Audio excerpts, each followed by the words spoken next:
8 homes fell into the Atlantic Ocean last week along the Outer Banks in Buxton, North Carolina. And here's the thing. Those homes weren't destroyed by hurricanes that made landfall. And if you vacation along the Outer Banks or dream of living here, this video is for you. My name is Dennis Richkovsky, and I am your local Emerald Isle real estate expert and relocation specialist. No one sells Emerald Isle like I do 24/7. My contact information is below and I answer every message. Hurricane Imelda and Humberto, the 2 storms that caused the damage in Buxton, never came ashore. They just brushed past the coast, pushing waves and water hard enough to collapse what was already hanging by a thread. This video answers the question, is Buxton the canary in the coal mine? Stick around to the end for a free gift. Let's dive in. 7 years ago, those same homes that fell into the ocean were hundreds of yards from the water. Today they're gone, washed away by relentless surf and rising seas.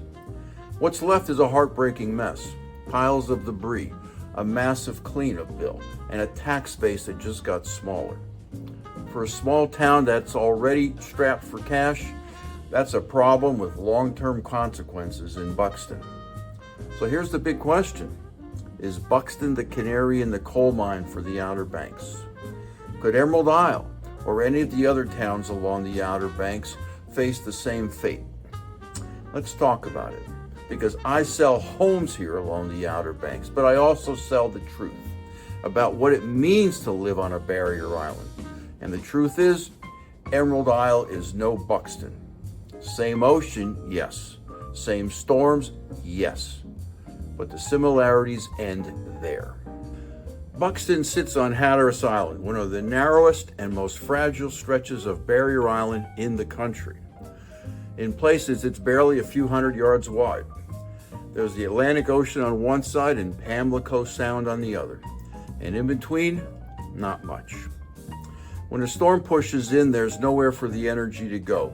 The waves roll across the island, eroding dunes, swallowing roads, and in some cases, taking homes with them. The biggest example is Highway 12, the only road connecting Hatteras Island to the mainland. Every year or two, parts of that road wash out.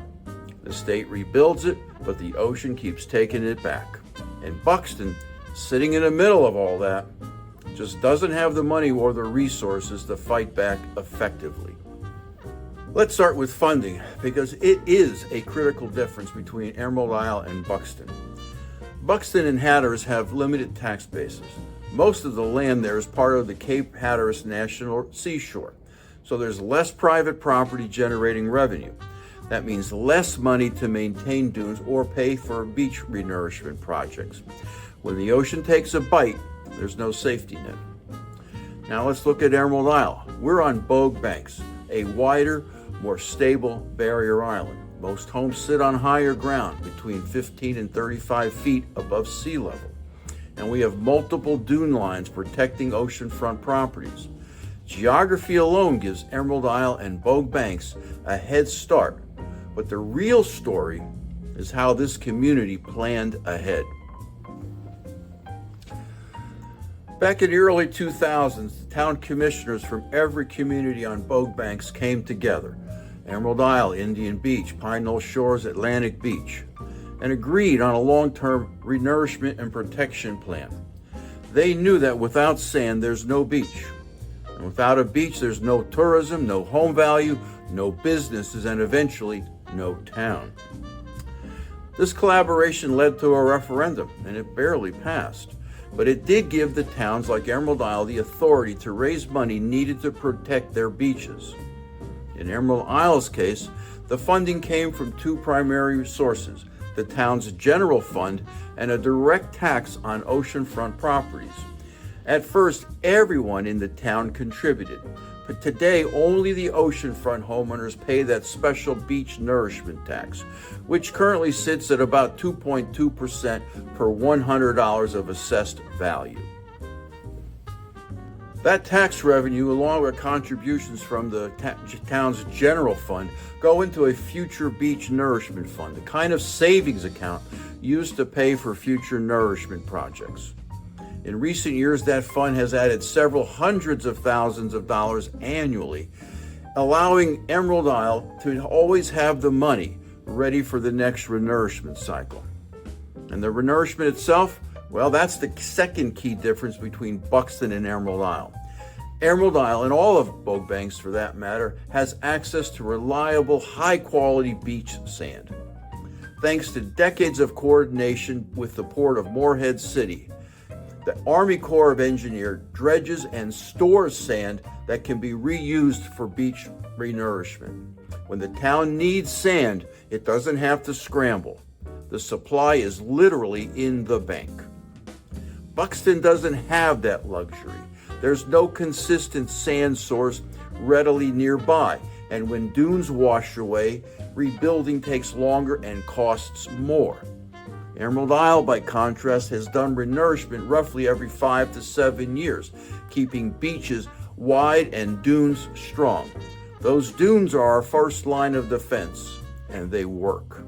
The special tax, the shared revenue funding, and the coordinated renourishment has protected not just property, but the town's economy. The leaders here understand something fundamental. No beaches mean no visitors, no businesses, and no tax revenue. That's the downward spiral Buxton is in right now.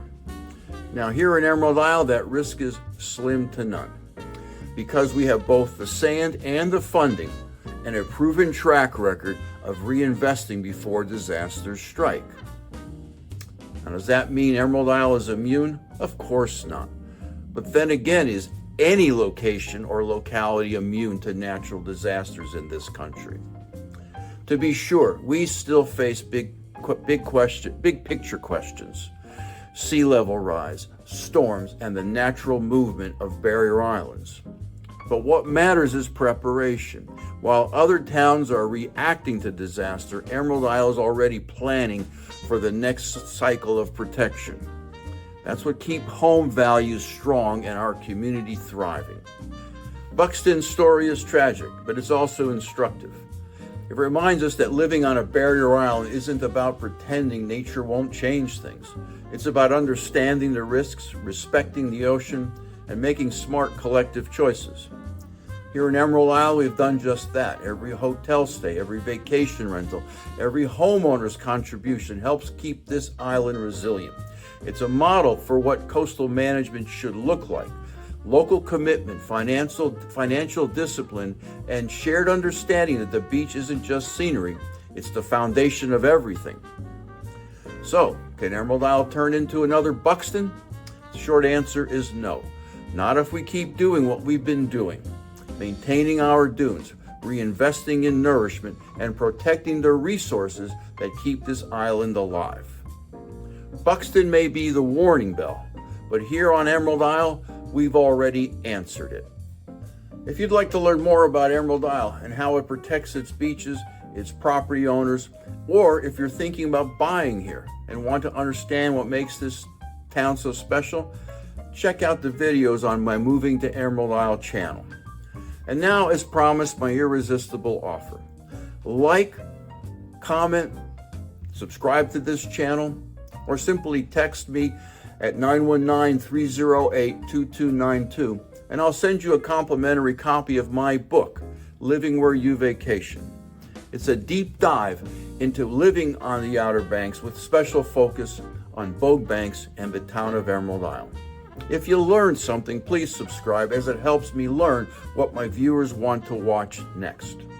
As always, thanks for watching, and I'll see you in the next video.